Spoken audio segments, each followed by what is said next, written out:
When a black man in a flawless suit was roughly shoved into a patrol car without explanation, the crowd froze in shock. No one, not even the cop, had any idea who he really was. What happened in the courtroom the next day turned everyone's idea of justice upside down. But let's start from the beginning. It was one of those sticky afternoons in Lancaster, Ohio, the kind where the sun feels like it's grilling you alive. Officer Brian Carter, a tall, broad-shouldered cop with a buzz cut as sharp as his attitude, was cruising the streets in his squad car.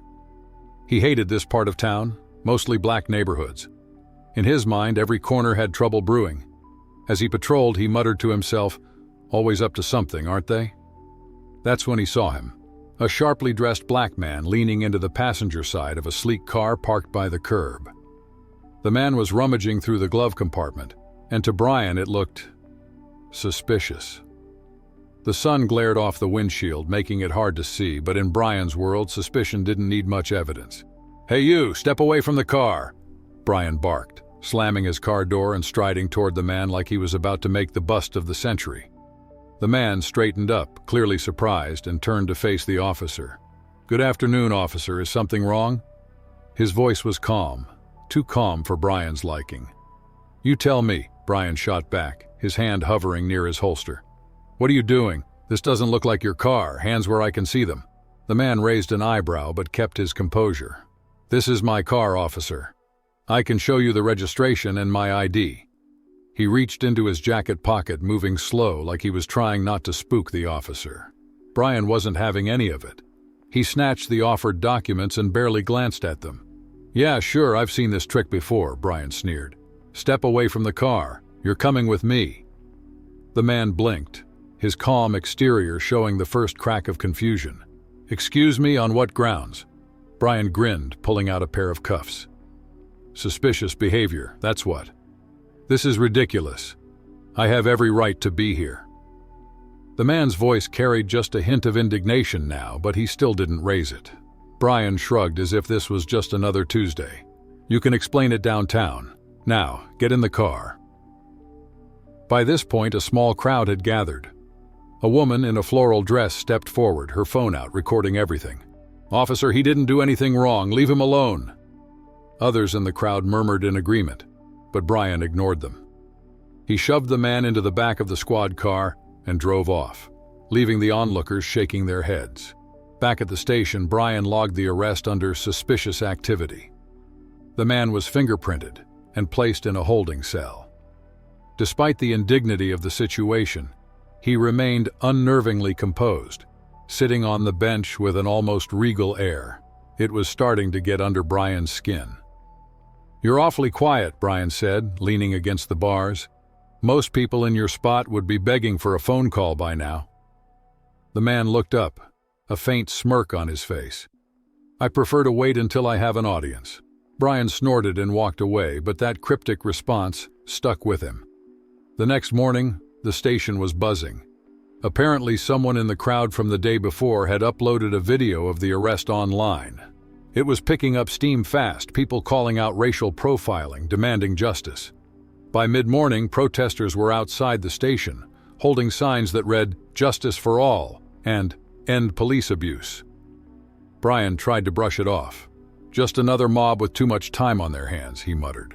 But deep down, he couldn't shake the feeling that this was spiraling out of his control. The man in the cell, though? He sat there as calm and unbothered as ever, like he knew exactly how this would play out. The buzz started small, just a few whispers here and there. By the end of the day, it was a full-blown roar. Word of the arrest had reached local activists, civil rights groups, and even a few hotshot attorneys known for taking on cases that shook the system. Everyone wanted answers. But when reporters called the station, they hit a brick wall. "We don't comment on ongoing investigations," the police chief barked at one journalist before slamming down the phone. His tone didn't exactly scream confidence, and that only fueled the fire. Meanwhile, the man in the cell wasn't sweating it. While most folks in lockup were pacing like caged lions or muttering curses under their breath, he was the picture of calm, sitting back, arms crossed, watching the chaos unfold around him like it was a particularly interesting TV show. One of the other detainees couldn't help but ask, "Yo, man, How are you so chill right now? You're locked up just like the rest of us." The man gave a small smile, one of those annoyingly knowing ones that make you think he's 2 steps ahead of everyone else.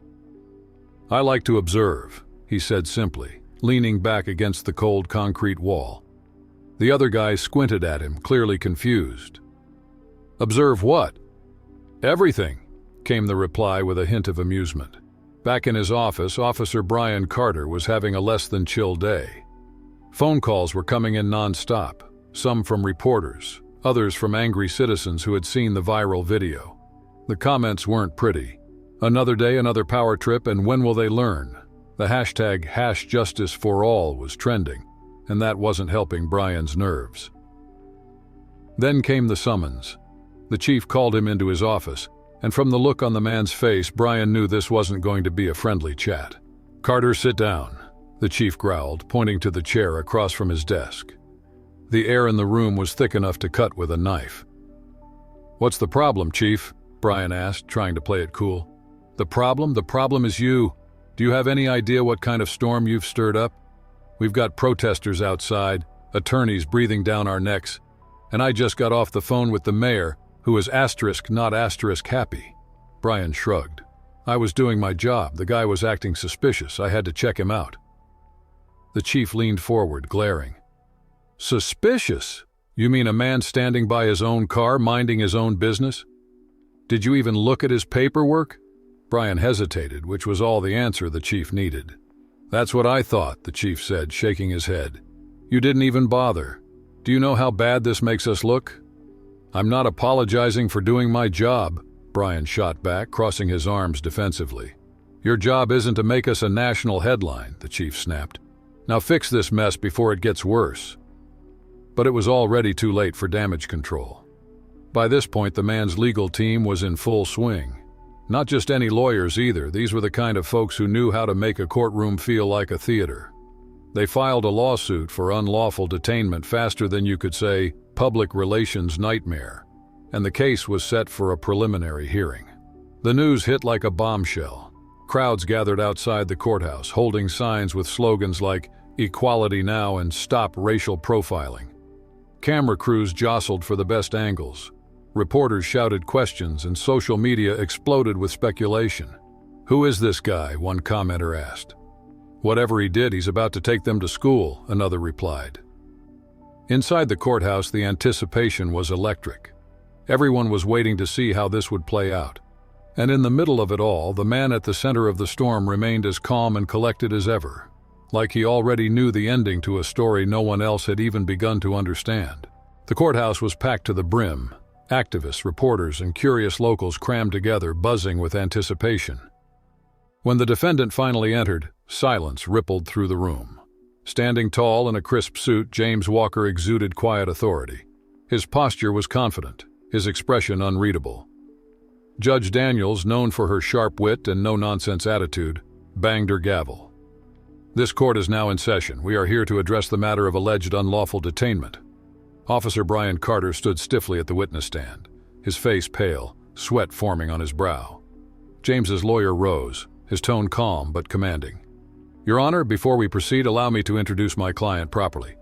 This is James Walker, the Attorney General of Ohio." The courtroom froze. Then came the whispers, audible gasps, and a ripple of shock that spread through the crowd. Brian Carter's expression twisted into disbelief. James stood, his voice firm and steady.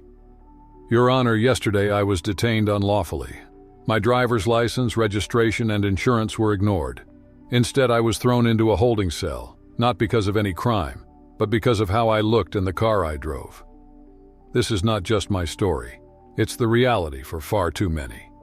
The crowd murmured, their anger and support palpable.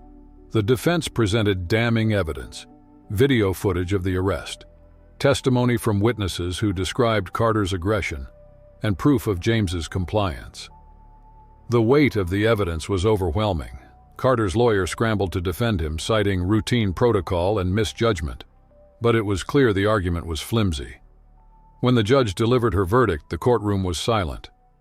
"Officer Brian Carter, you are found guilty of abusing your power and violating Mr. Walker's rights. This court recommends your immediate dismissal and further legal action."